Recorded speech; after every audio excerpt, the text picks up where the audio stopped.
Buenos días. Llegó el jueves. 10 de agosto, 10 de compañero. agosto.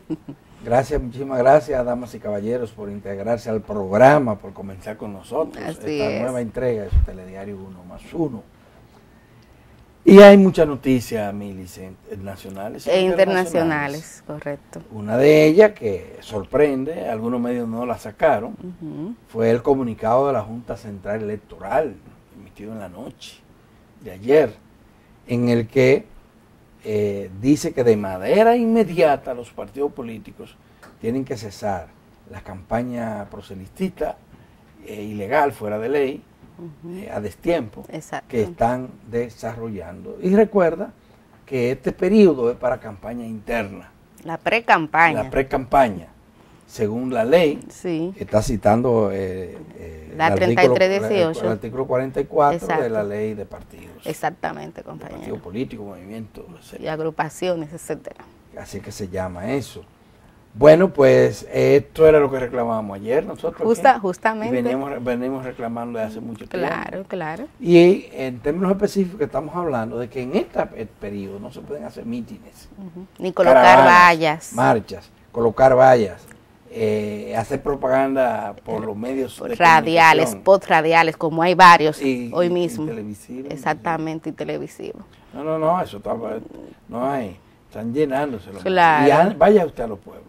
Del interior del país, para que usted vea cómo es que anda esto de la campaña. No hay donde colocar ya una valla o un afiche. Lleno todo ya, todos los espacios copados. Y las carreteras interurbanas, que ahí están repletas de esto. Y el bullicio se oye por todos los lados. Terrible. Entonces la Junta está actuando tarde, pero dice que algo es algo. Algo es algo, ¿verdad?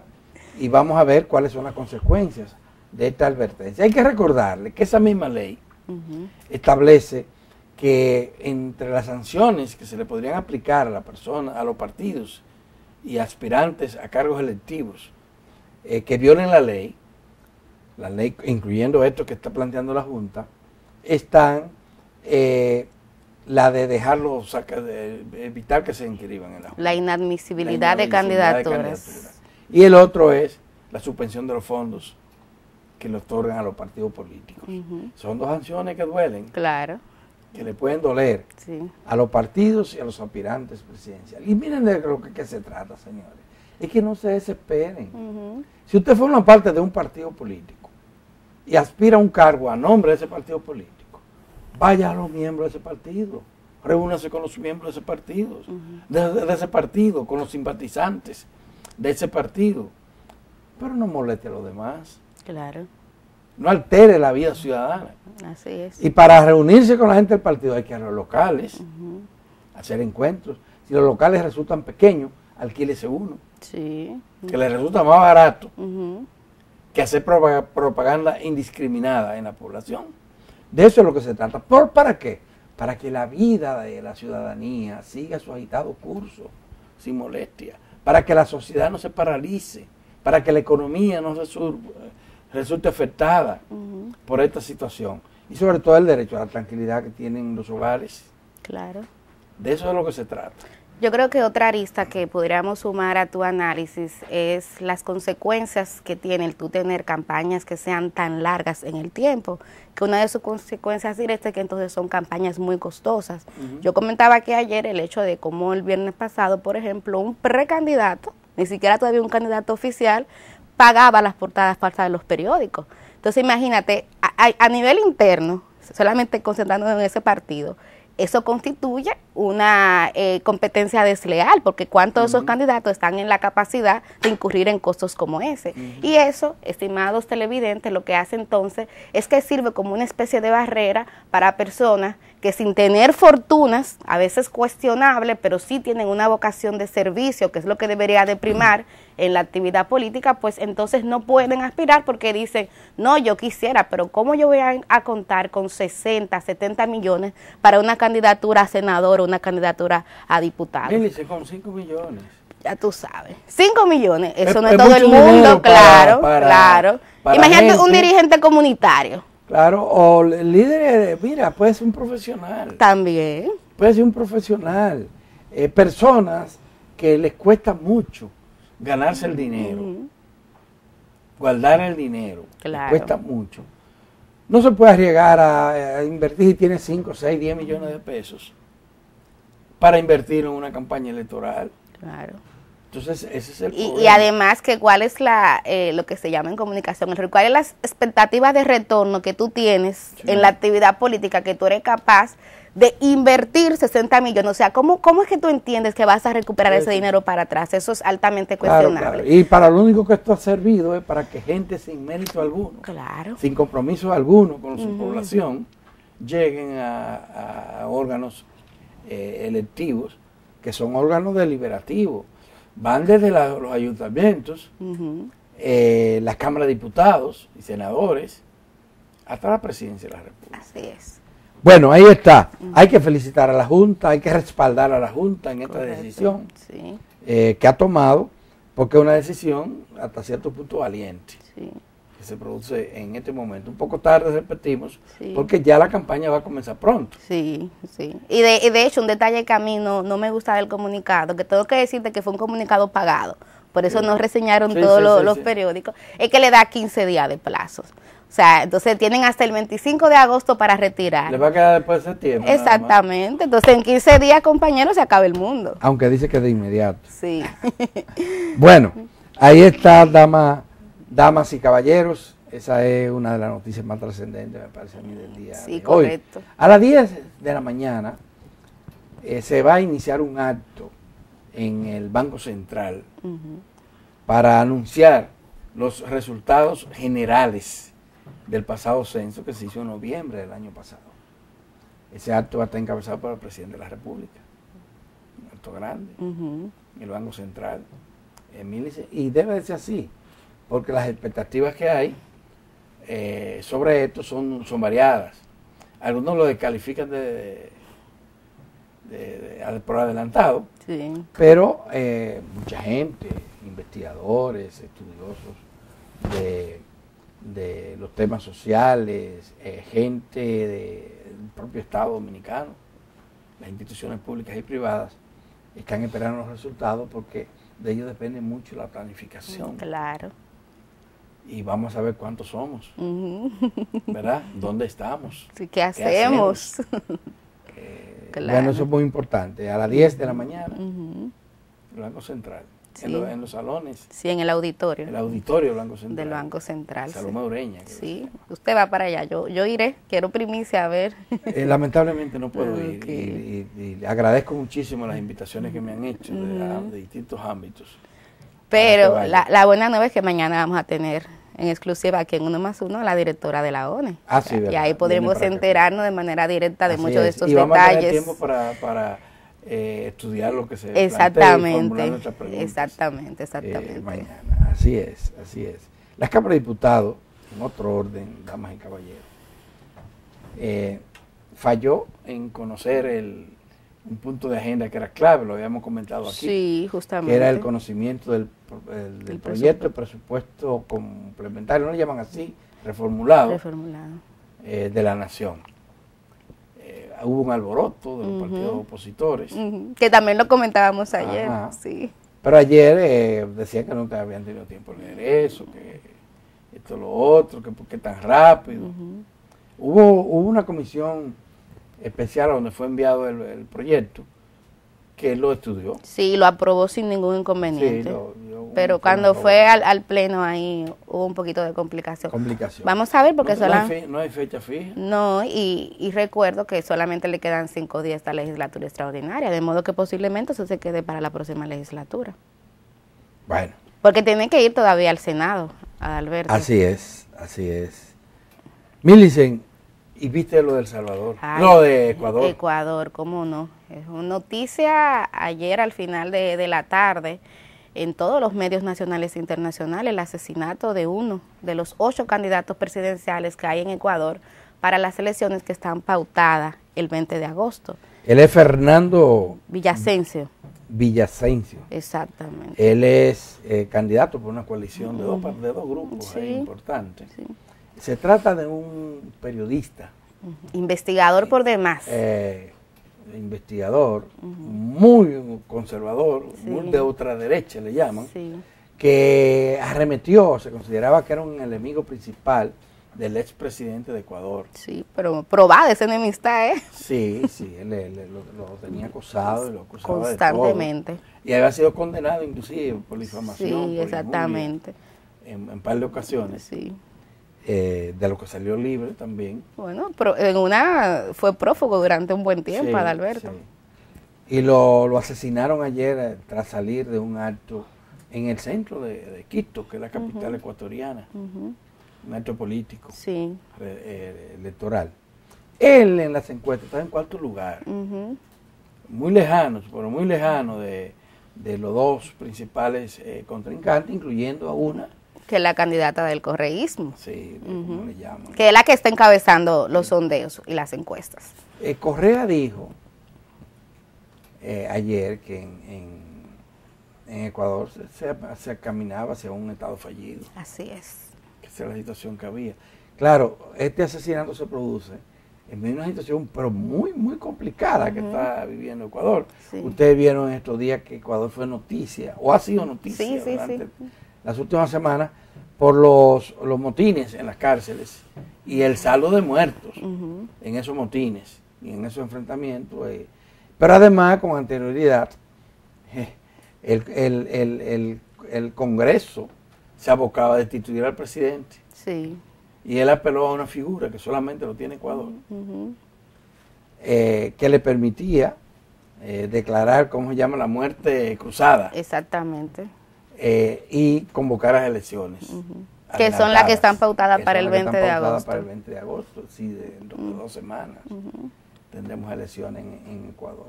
Vamos a ver qué va a pasar después de este acontecimiento, que la verdad que sigue siendo sorprendente que todavía en la democracia latinoamericana se hagan este tipo de...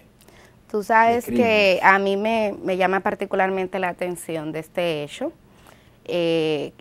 ¿Cómo se evidencia la incidencia del narcotráfico en este tipo de cosas? Y lo digo así porque parte de lo que yo vi ayer, a par de pleplosos, lo voy a decir así, que de manera inmediata aquí comenzaban a responsabilizar al correísmo de este atentado, partiendo de esa enemistad política que existe entre el hoy fenecido candidato y el correísmo. Sin embargo, también tuvimos acceso a varios videos donde el mismo Villavicencio denunciaba al narcotráfico, él denunciaba básicamente al cartel de Sinaloa. Por lo que yo entiendo, Adalberto, por ahí va la cosa. Anoche, a muy altas Porque horas... ya Correa no está en Ecuador. Exactamente, a muy altas horas de la noche, el presidente Guillermo Lasso, que es el presidente actual de Ecuador, dio una rueda de prensa y él tenía una lectura un poco distinta. Él decía que posiblemente se trate de un boicot a las elecciones. Como tú dices, hay que ver lo que va a pasar ahí, pero definitivamente son tiempos muy difíciles para Ecuador, donde el tema de la inseguridad,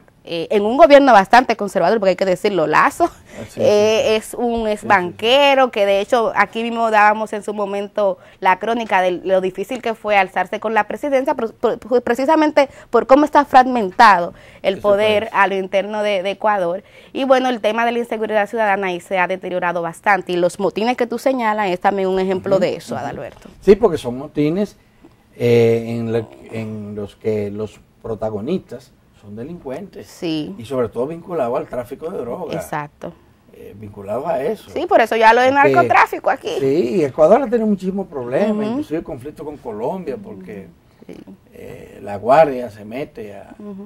Pero nosotros tenemos que vernos en ese espejo, porque justamente ayer hacíamos un comentario en relación a cómo es importante que en el tema de las campañas nosotros tratemos siempre de blindarnos para que sectores de capital dudoso, hablábamos ayer del caso de las bancas, por ejemplo, no penetren con mayor incidencia en la actividad política. Mira cómo está Ecuador al día de hoy, y es justamente por eso. Sí, señoras y señores. Bueno, Milicen, antes de irnos a la pausa, hay que volver a comentar las repercusiones que ha tenido el accidente de ayer, que nosotros lo dimos como primicia aquí, ¿verdad? En el aire. El accidente entre una patana y y una jipeta, pero también después supimos que había un peatón que iba caminando y una persona en bicicleta también. Exactamente. Una peatona. Una peatona y un motociclista. Sí, que también fueron impactados por el accidente. Y lo trágico, lo último nuevo es que una mujer murió. Ay, sí. Eran 5 mujeres las que iban en la jipeta. Y la patana iba como la Honda del Diablo. Así mismo. Por la avenida San Martín, rumbo tal vez al Cibao o alguno de estos pueblos. Bueno, la verdad es que hemos estado comentando en reiteradas ocasiones el tema de cómo controlamos el tránsito. Y yo veo una incapacidad total en el Estado, sobre todo en el organismo que está llamado a aplicar la ley. Claro. Que es la DGC, así que llama. Sí, DGC. Sí, total, porque nada más hay que ver lo que pasa en la capital. Con el manejo del tránsito. Entaponamientos enormes, violaciones frecuentes, tú lo ves por todos los lados, como la policía está centrada más en estar en un semáforo. Que funciona. Sí. Que en atender, a organizar el tránsito con educación, con disciplina, con medidas coercitivas que la ley contempla. Sí. Entonces tenemos una situación muy, pero muy, muy difícil. Mira, recientemente en las reuniones de los lunes que está haciendo el gobierno con el tema de la seguridad ciudadana, una de ellas, la que estuvo presidida por el presidente, que de hecho tú estuviste ahí, se daban algunos datos e indicadores que están relacionados con el tema de seguridad. Y ahí salió el tema de los accidentes de tránsito. Sí. Y daban la información que solamente el año pasado hubo casi 3.000 muertes, Alberto, aquí, vinculadas a accidentes de tránsito. Es el promedio nacional de hace muchísimo tiempo. Exactamente. Y de hecho, la Organización Mundial de la Salud en un momento llamó la atención de la alta mortalidad que hay en República Dominicana vinculado a temas de accidentes de tránsito. A mí me llamó la atención cuando yo veía ese informe porque adjudicaba la responsabilidad en los motores de la principal causa de esos accidentes, pero en segundo lugar están justamente los vehículos de carga, las patanas, que hay que decirlo, o sea, el manejo temerario, imprudente que hacen en las calles, pero también en las autopistas, pero recuérdate lo que yo dije, es muy lamentable. Ayer. Las víctimas son los motoristas. Sí. Y muchos de ellos tienen la culpa. Claro. Pero no siempre ellos tienen la culpa. Sí. Es que los vehículos pesados, incluyendo los automóviles, no respetan tampoco a los motoristas. Y bueno, cuando un motor impacta con un vehículo, imagínate, la víctima es obviamente el motor. El chiquito contra el grande, como Cataré y choca Cepillo. Sí. ¿Sabes lo que es un cepillo? Sí, claro. Estos vehículos pequeñitos. Claro. Y el los Volkswagen. ¿Y el Cataré? ¿Sabes lo que es? Sí, una especie de... ¿Un animalito? No. ¿Qué es? A ver. No. Es que aquí unos camiones que llamaban Mac. Ya. Ingenios azucareros. Para transportar caña y azúcar.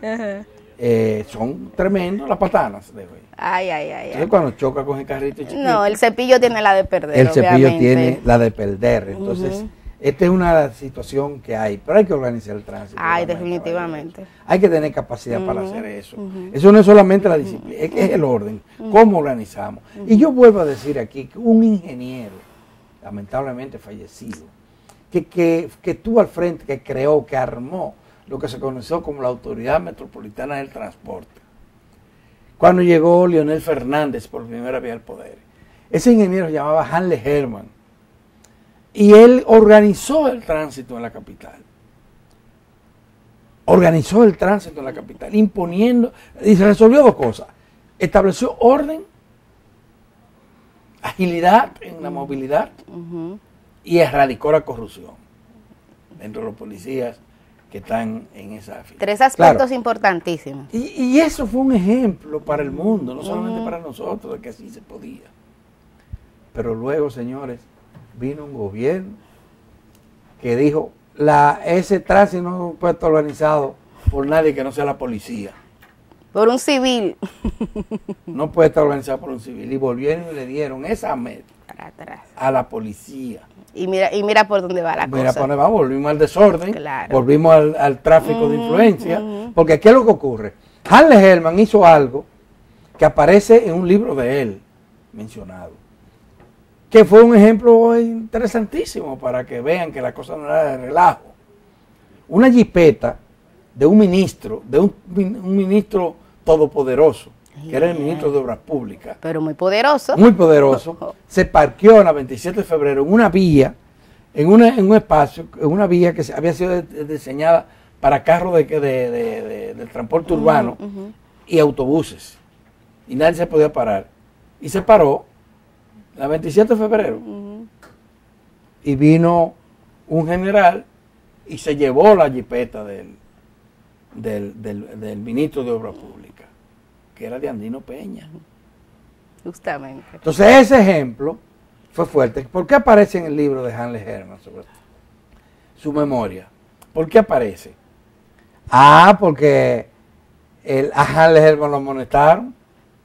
El secretario de la presidencia, que era Danilo Medina, le mandó una carta diciendo que se había extralimitado al llevarse ese vehículo. Y Hanley siguió igualito. Vóteme, porque él no perdía nada. Perdía la sociedad dominicana. Se lo sacaba. Totalmente. Y Leonel Fernández parece que no quiso atender a la recomendación del ministro de la presidencia, que en ese el secretario se llamaba, que en ese estado era Danilo Medina. O tal vez Leonel Fernández prefirió que fuera Danilo que le comentara eso y no él. A Hanley, porque Hanley era una persona. Hanley era una persona con autonomía. Sí, cabeza propia. Claro. Pero quiere decir, y esto es lo que quiero reivindicar, que sí se puede. Que falta voluntad política y capacidad para hacerlo. Y no va a ser un policía el que lo va a organizar eso. No. No lo va a estar que demostrado que no. Hay que buscar expertos en la materia. Expertos. Que los hay. En la materia, que los hay. Y ni siquiera uno, es varios. Sí, muchos. sí. Expertos. Para que tracen las pautas de lo que hay que hacer. Y cómo aplicar la ley. Y hagan que aquellos que la aplican según rectifiquen y cambien y tengan que someterse. Y digo según porque mencionaba ayer el carril derecho y el carril izquierdo. Ay, sí, Adalberto. Y la velocidad, como andan los vehículos pesados aquí. Hay que abrirlo obligado. Cuando tú ves un camión de eso, un vehículo alto que anda detrás de ti, te quitas y o te te quitas. toca la bocina como lo hace, Claro. mira, arrincónate. Claro. Aunque tú vayas correctamente manejando en el Sí. tránsito. Y eso es lo que está pasando aquí. Y no pasa nada. No pasa nada, no hay consecuencias. Yo tengo un primo que vive en Estados Unidos, que maneja camiones, patanas, que hace transporte interestatal. Que él vino aquí hace tanto tiempo. Y él hacía así cuando veía los vehículos pesados. Wow. Uno, la señalización, porque un vehículo pesado, una patana, tiene que andar con luces, con indicaciones para que se vea desde lejos, claro. Y todo el mundo sepa, ahí viene un vehículo pesado. Y los otros, ¿cómo se mueven? Óyeme, en las autopistas cruzan de un carril a otro, me da la ganariamente. Le rebasan a cualquiera. Andan a una velocidad que nadie controla. Se van en rojo. Y son vehículos a los que nadie le puede topar. No. Porque te puede causar la vida. Claro. Por eso que son los motoristas las principales víctimas. Esa es una de las causas por las que son ellos. Claro. ¿Verdad? Y a eso hay que prestarle la debida atención. Parece que el gobierno está dispuesto a hacerlo, pero necesita demostrarlo. Sí. Tienen que mostrar eficiencia. Porque esto es intolerable, esto no puede quedarse así. Claro. Esto no puede ser un simple accidente de tránsito. Claro. Es un acto criminal. Totalmente. El que cometió ese patanista. No, y el aspecto humano de esa tragedia. Oye, o sea, eran 5 mujeres que venían justamente de trabajar y encontrar la muerte en esas circunstancias, eso es altamente cuestionable, Adalberto. Mira, yo creo, y creo que también lo comentábamos el otro día, que hay que hacer un esfuerzo en materia de educación, lo mencionábamos, pero el tema de sancionar, de que haya consecuencias de actos como este. Por ejemplo, al día de hoy no se ha identificado el chofer, no se sabe. Hay testimonios de la familia que dicen que sí está apresado, pero no se sabe. Entonces, el hecho de que casos como este no queden impunes. Bueno, porque no se sí, claro. Hay que rastrearlo, pero el que no haya impunidad en relación a estos casos, eso también contribuye a ir cambiando el imaginario. Que usted sepa que si usted se ve en rojo, hay consecuencias de eso. Como hacen en Europa. En los países desarrollados, que tú eres un deportista famoso y cometiste una infracción Y eso se publica para que todo el mundo sepa. Claro, la sanción moral también. Claro, claro. Disculpa, sino que es al revés. Sí. Tú tienes mayores responsabilidades Así de es. actuar correctamente. Así es. Damas y caballeros, tenemos que hacer una pausa. Claro. Y cuando regresemos, tendremos entonces nuestra entrevista en primer plano. Hoy con la participación de un intelectual dominicano, de estos que han salido del país en busca de mejor vida, Sí. pero que no tienen el vínculo con su lar natal, Ni el compromiso. ni el compromiso social. Se trata de Alfredo Vargas Cava, quien tiene distintas facetas, y una de ellas es que escribe. Ujú.